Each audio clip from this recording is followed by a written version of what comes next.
बिस्मिल्लाहिर्रहमानिर्रहीम। Dear students, meet technology में हम टॉपिक पढ़ रहे थे postmortem changes in meet.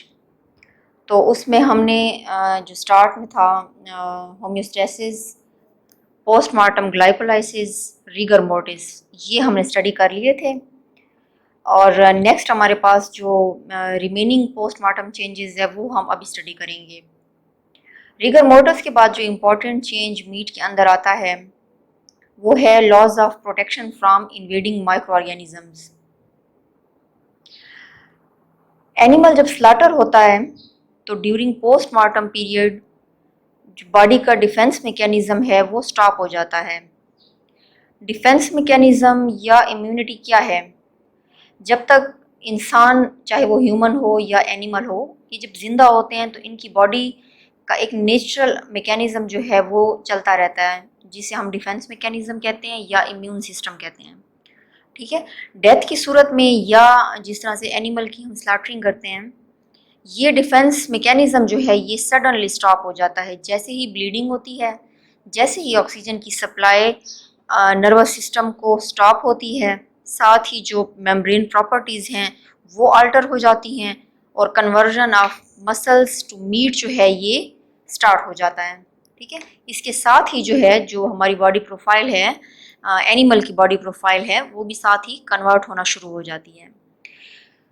Low pH के अलावा जितनी भी और पोस्टमार्टम चेंजेस हैं वो फेवर करती हैं बैक्टीरियल ग्रोथ को, क्योंकि आप सबको पता है कि लो पीएच वाहिद एक ऐसी प्रॉपर्टी है आफ्टर स्लॉटरिंग जिसमें जब पीएच लो होती है तो माइक्रोब्स जो हैं वो ज़रा कंट्रोल में आ जाते हैं या वो अटैक नहीं कर सकते, क्योंकि एसिडिक हो जाता है थोड़ा सा मीट टाइम के साथ साथ। लेकिन बाकी जितनी भी चेंजेस हैं तो वो बैक्टीरियल ग्रोथ को फेवर करती हैं और उनको अटैक करने में ईजी हो जाता है उनको, चाहे वो मीट है या कोई भी और प्रोडक्ट हो। तो इस वजह से यहाँ पे हमें हैंडलिंग की भी ज़्यादा ज़रूरत होती है ताकि कॉन्टेमिनेशन जो है मीट की उसको हम प्रिवेंट कर सकें। नेक्स्ट वन पोस्टमार्टम चेंज है degradation due to proteolytic enzymes. अब कई ऐसे ऑटोलिटिक लाइसोसोमल एंजाइम्स हैं जिनको कैथेप्सिन्स कहा जाता है। ये लिविंग मसल टिश्यूज़ में इनएक्टिव होते हैं। जब तक एनिमल लाइव होता है उनके टिश्यूज़ में, उनके सेल्स में ये ऑटोलिटिक एंजाइम्स जो हैं ये इनएक्टिव रहते हैं। जैसे ही डेथ हो जाती है एनिमल की, स्लॉटरिंग हो जाती है और उनका मसल पीएच डिक्लाइन होना शुरू हो जाता है या कम होना शुरू हो जाता है, ये एंजाइम्स जो है एक्टिवेट हो जाते हैं। ठीक है। और ये एंजाइम जो है ये फिर इनिशिएट कर देते हैं मसल्स प्रोटीन की डिग्रेडेशन को। आहिस्ता आहिस्ता प्रोटीन की तोड़फोड़ शुरू कर देते हैं और जो स्ट्रक्चर है उनका वो डिस्क्रीट होना शुरू हो जाता है। कैथेप्टिक एंजाइम जो हैं ये एक्चुअल में कैपेबल होते हैं, जो जितने भी कोलेजिनस या कनेक्टिव टिश्यूज़ हैं मसल्स के, ये उन तमाम को ब्रेक डाउन कर देता है। और इसी तरह से जो डिग्रेडेशन है या प्रोटीन की या जो मीट की टेंडराइजेशन है एजिंग के दौरान, ठीक है, वो काज होना शुरू हो जाती है। तो ये degradation due to proteolytic enzyme भी एक बहुत ही इम्पॉर्टेंट पोस्टमार्टम चेंज है जो आफ्टर स्लॉटरिंग जो है इनिशिएट होना शुरू हो जाता है। लास्ट वन जो है वो है loss of structural integrity.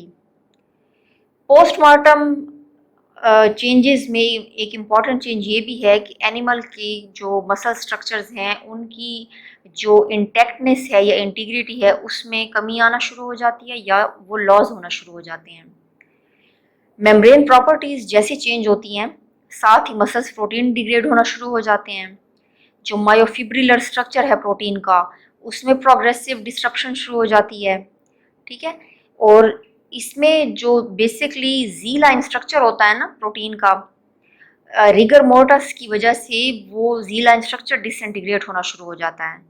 Ji line structure की डिसइंटीग्रेट होने की वजह से जो मायोफिब्रिलर स्ट्रक्चर है प्रोटीन का वो ख़त्म होना शुरू हो जाता है। तो जो स्ट्रक्चर है ना वो एक प्रॉपर, जैसे एक एनिमल जब अलाइव होता है और उसका एक स्ट्रक्चर होता है बॉडी का, तो जैसे आप उसको देखें कि स्लाटर करते हैं उसके बाद हम उसकी कटिंग करते हैं और जो डाइसिंग है या जिस तरह से जैसे लोकल लैंग्वेज में कहते हैं कि उसकी वो छोटे छोटे पीसेज हम करते हैं, बोटी वगैरह बनाते हैं, तो वो डिसइंटीग्रेट होना शुरू हो जाती है नेचुरली।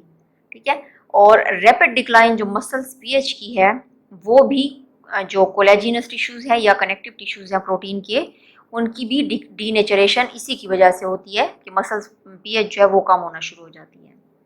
तो यहाँ पे ये पोस्टमार्टम चेंजेस जो हैं ये टॉपिक हमारा यहीं ख़त्म हो जाता है। इंशाल्लाह नेक्स्ट टॉपिक जो है वो हम नेक्स्ट लेक्चर में स्टडी करेंगे, और इस टॉपिक में अगर कोई क्वेश्चन हो या कहीं पे कोई कन्फ्यूजन हो then you may ask. Thank you. Subscribe now and press the bell icon. Never miss an update.